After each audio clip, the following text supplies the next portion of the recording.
మా గొప్ప దేవుడా యేసుక్రీస్తు ప్రభువా, రామమూర్తి, మీకు మా హృదయపూర్వక వందనములు, స్తుతులు, స్తోత్రములు, కృతజ్ఞతలు చెల్లిస్తున్నాము. ఇదిగో మా అల్లుడు గారిని, కుమార్తెను మీరు ప్రేమించి 25 సంవత్సరాలు వివాహ జీవితం అంతట్లో మీరు తోడుగా ఉన్నందుకు వందనాలు నాయన. కుమారులతో ఆశీర్వదించినందుకు వందనాలు.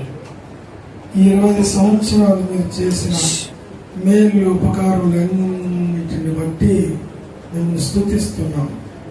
మీ ప్రేమ కార్యాన్ని జ్ఞాపకం చేసుకోవడానికి మిమ్మును మీ పిల్లలను వృద్ధి పొందవచ్చు.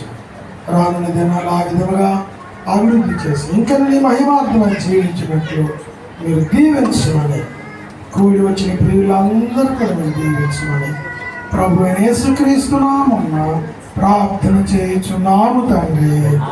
ఆమేన్.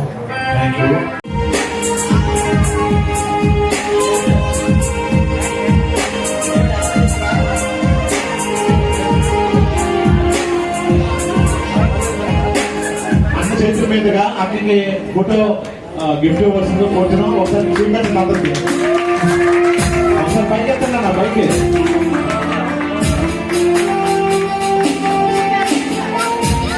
అన్న మీరు మీ ఇంటికి ఫోటో ఫ్రేమ్ పెట్టండి.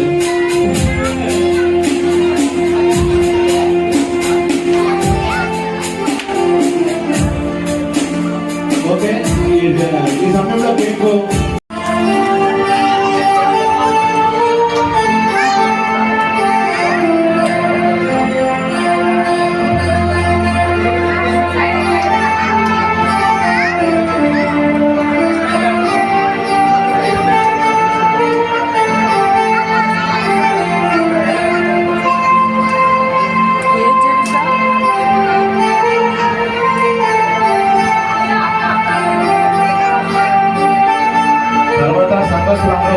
అందరికి ఒక సన్మానం చేసి మెమోరీ ఇచ్చేద్దాం. ప్రతి ఒక్కరు రావాల్సిన ఓరేపు ఈ రిలేషన్షిప్ లోనే వాళ్ళిద్దరూ సమాన స్థాయిలోనికి వచ్చేస్తారు. హల్లెలూయా. ఆ రీతిని అర్థమవుతుందా? తండ్రి కొడుకులో ఎప్పుడు కూడా కొడుకు తండ్రితో అవలేడు, కానీ భర్తతో భార్య ఏమవుతుంది? సమానమవుతుంది. అంతేకాదు, వాళ్ళిద్దరే ఏమంటారు దేవుడు? వీరిద్దరూ ఇద్దరు కాక ఏక శరీరం. ఎప్పటికి కూడా తండ్రి పిల్లలు ఏక శరీరం కాలేరు, తల్లి పిల్లలు ఏక శరీరం కాదు, వారు వీరు వేరు వేరు. అంటే దేవుడు తన సంఘాన్ని తనతో ఈక్వల్ గా చూడాలని ఆశపడుతున్నాడు, తనతో ఐక్యము చేసుకోవాలని ఆశపడుతున్నాడు. అందుచేతనే దేవుడు మోస్ట్ ఆఫ్ టైమ్స్ నేనేమని పిలుస్తున్నాడంటే నా ప్రియురాలా అని పిలిచాడు. హల్లెలూయా. ప్రియుడా, నా సఖుడా, నా మనసుకు చెలికాడా, సుందరి అని పిలిచి ముద్దాడే మనోహరుడా. ప్రియుడా, నా సఖుడా, నా మనసుకు చెలికాడా, సుందరి అని పిలిచి ముద్దాడే మనోహరుడా. అందమైన వాడా ప్రియుడా, నిన్ను చూడ మనసే లాగే, నజరేతువాడ ప్రియుడా, నిన్ను చేర మనసే లాగే. ఆయన మనల్ని ఏమని పిలుస్తున్నాడు? సుందరి అని పిలిచాడు. సుందరి అన్నాడు. అబ్బా, నా భర్తే నన్ను ఎప్పుడు పిలవలే, మా ఆయనే నా భార్య ఎప్పుడు నన్ను పిల్లలే, ఎవరు పిల్లలు, కానీ ప్రభు పిలిచాడు. నేనేమని? సుందర. దేవుని సేవలో కేవలం ఒడిశాలో సేవ చేయాలని, ఇక్కడ ఇల్లు కట్టుకున్నాం రాబావా అంటే వద్దులే, ఇక్కడ సేవ జరుగుతుంది, ఒడిశాలో ఎవరు చేస్తారని సేవ కొరకు రీసెంట్గా అక్కడే ఇల్లు కట్టుకొని అక్కడ ఉన్నారు.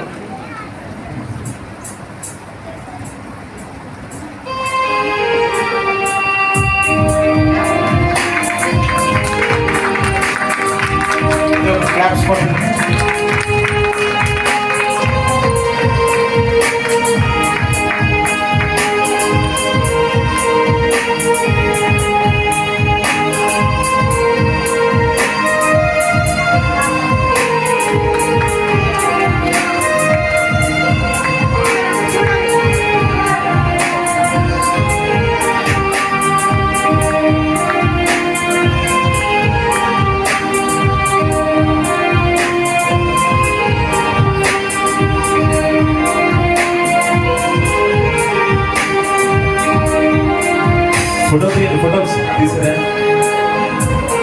ఓకే, థ్యాంక్ యూ అన్న.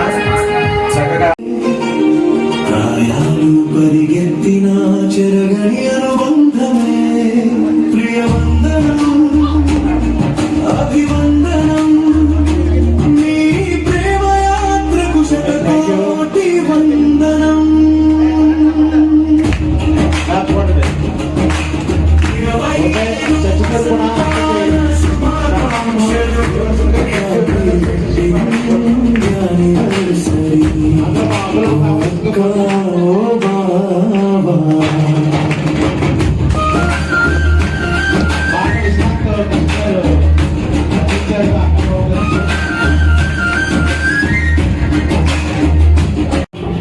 చాలా శ్రేష్టమైన వాక్యం.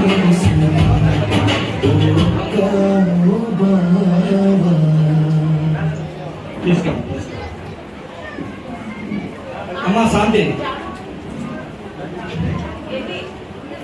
దేవుని ప్రజలారా, మమ్మల్ని ప్రేమించి మరి ఈ సిల్వర్ జూబ్లీ జరగడానికి మీరు ఎంత ప్రార్థన చేశారు. నా కుటుంబము సేవా పరిచర్యలో నేను ముందుకు వెళ్ళడానికి మీరు ఎంతో సహకరించారు. మీ అందరికీ పేరు పేరున వందనాలు తెలియజేస్తున్నాను.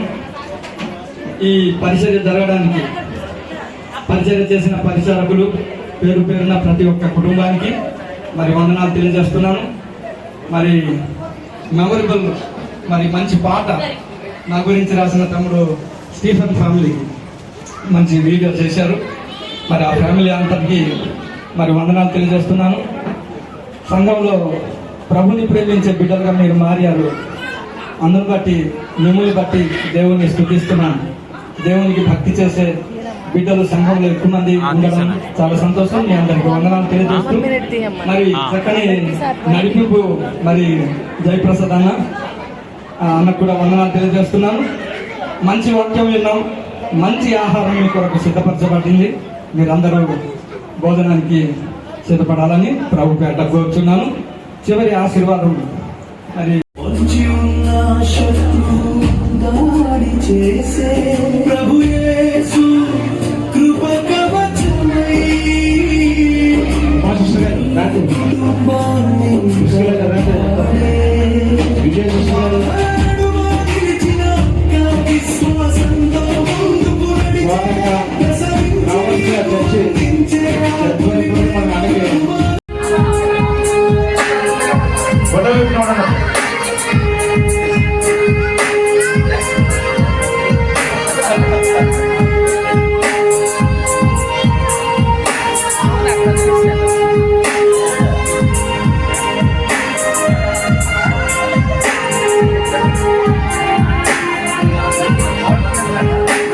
అన్న చేతుల మీదుగా అక్కడికి ఫోటో గిఫ్ట్ ఇవ్వాల్సిందిగా కోరుతున్నాం. ఒకసారి చూపెట్టండి అందరికి.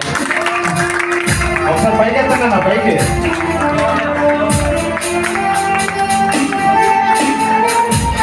అక్క మీరు మీ ఇంటికాడ ఫోటో ఫ్రేమ్ పెట్టండి.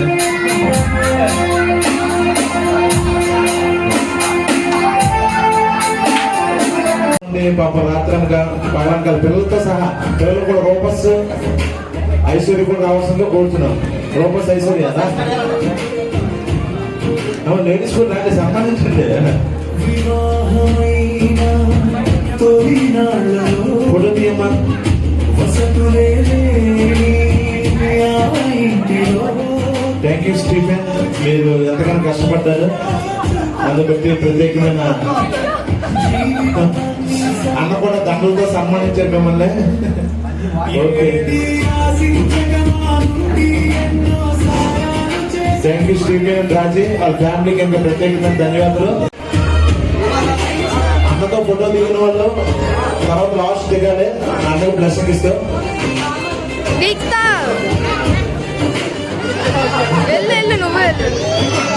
కూర్చోదమ్మా, కూర్చో.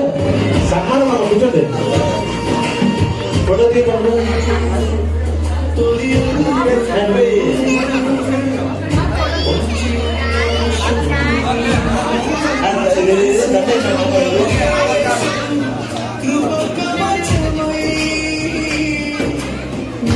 థ్యాంక్ యూ ఆనంద్, ఎంతో కష్టపడి పాపం